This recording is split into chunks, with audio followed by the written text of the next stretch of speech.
This is the microplane I used to use for zesting, but now I got this one, which I've wanted for a really long time. I make so many things with lemon zest, like my lemon butter barramundi, branzino, my lemon butter pasta.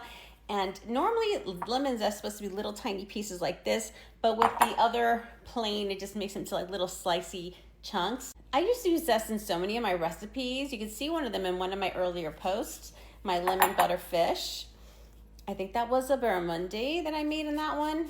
It's so good. So I am so happy. This is the microplane zester.